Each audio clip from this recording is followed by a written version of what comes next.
सभी दोस्तों को जय भारत जय संविधान। पहला मीडिया न्यूज चैनल। दोस्तों, मैं आज एक बार फिर ग्वालियर के एडवोकेट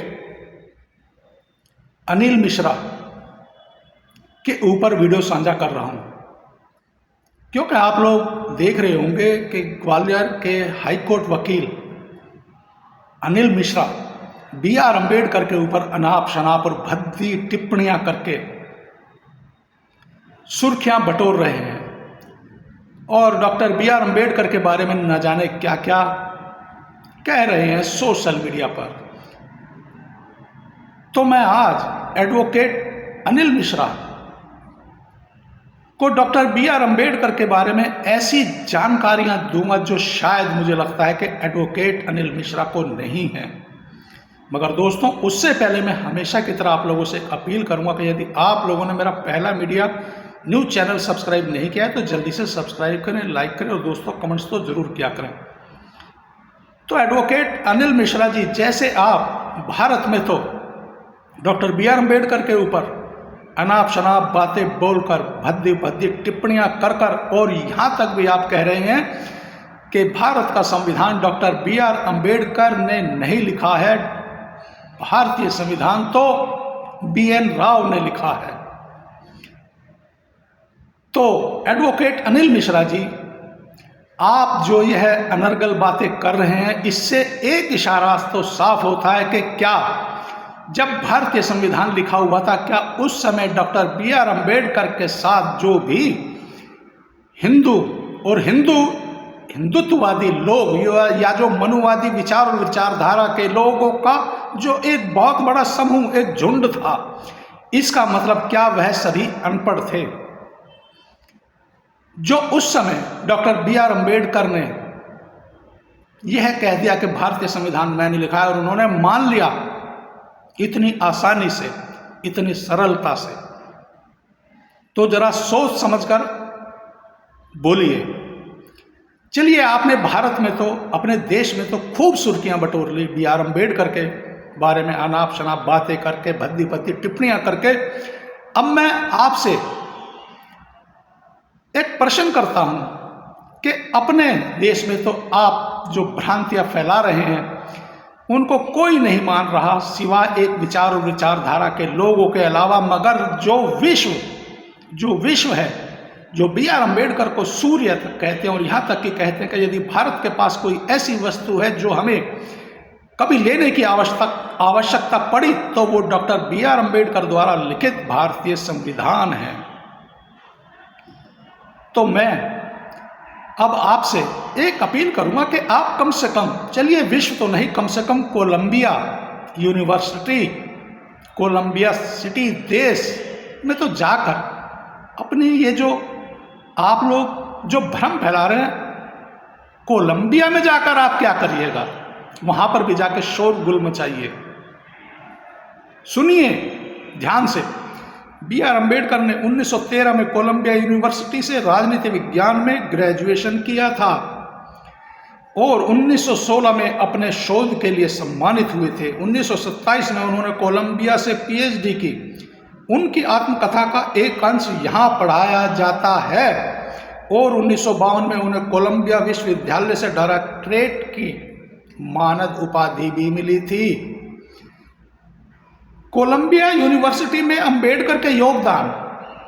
स्नातक डिग्री 1913 में बाबा साहब अंबेडकर ने कोलंबिया यूनिवर्सिटी में दाखिला लिया और राजनीति विज्ञान में अपनी स्नातक डिग्री प्राप्त की। शोध और सम्मान 1916 में उन्होंने national dividend in India A historic and analytic study पर अपना शोध प्रस्तुत किया, जिसके लिए उन्हें सम्मानित किया गया था। PhD उन्होंने 1927 में कोलंबिया यूनिवर्सिटी से अपनी PhD पूरी की। आत्मकथा, उनकी आत्मकथा का एक अंश कोलंबिया विश्वविद्यालय में पढ़ाया जाता है।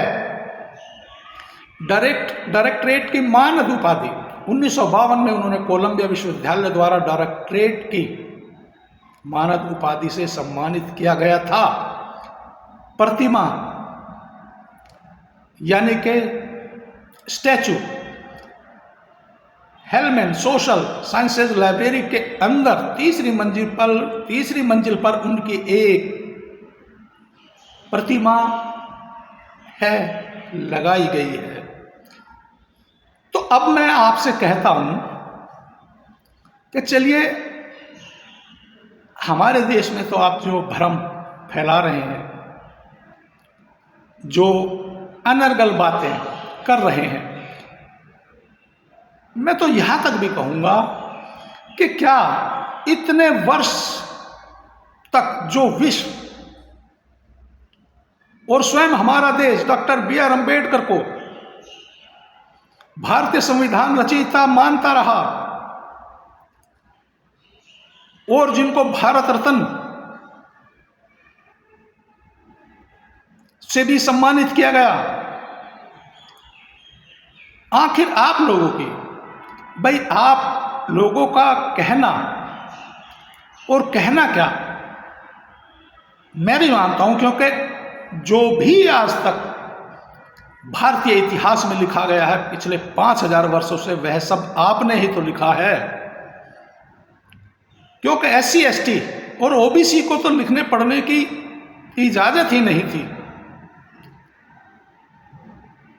तो फिर आखिर इतना समय कैसे लग गया कि आप लोगों की नींद अब खुली कि अरे यह हम क्या कर रहे हैं, हमारा देश क्या कर रहा है और विश्व क्या कर रहा है।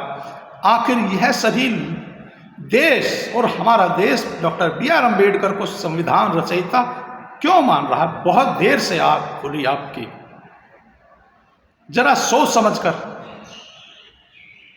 कुछ बोला करें। दोस्तों, जैसे बात चल रही है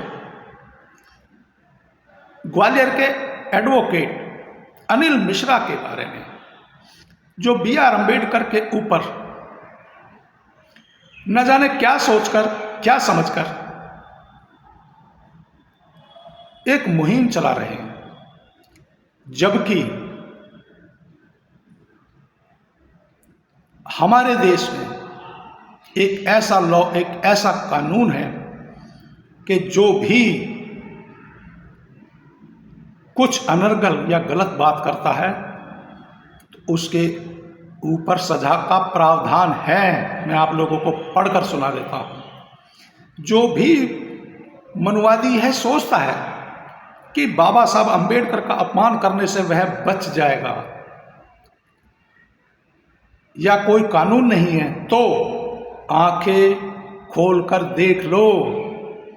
लिखित या मौखिक शब्दों द्वारा या किसी अन्य माध्यम से अनुसूचित जाति या अनुसूचित जनजाति के सदस्यों द्वारा उच्च सम्मान प्राप्ति किसी दिवंगत व्यक्ति का अनादर करता है तो वह SC ST एक्ट के तहत दंडनीय अपराध माना जाता है।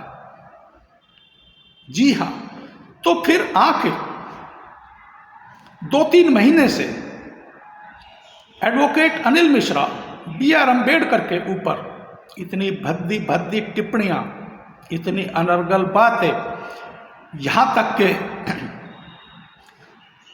एडवोकेट अनिल मिश्रा ऐसे शब्दों का भी उच्चारण कर रहे हैं डॉक्टर B.R. अम्बेडकर के बारे में। Advocate Anil Mishra B.R. अम्बेडकर को गंदा, अंग्रेजों का गुलाम और न जाने कितने ऐसे घटिया शब्द हैं जिनका इस्तेमाल डॉक्टर B.R. अम्बेडकर के लिए किया जा रहा है, जो सरासर गलत है, जो एक अपराध है। दोस्तों, यदि आप लोगों को भी ऐसा लगता है कि हाँ, advocate Anil Mishra doctor B.R. Ambedkar के बारे में बिल्कुल अनर्गल और बेबुनियाद बातें कर कर एक भ्रम पैदा कर रहे हैं, तो आप लोग मेरे इस वीडियो को ज़्यादा से ज़्यादा साझा और शेयर करें।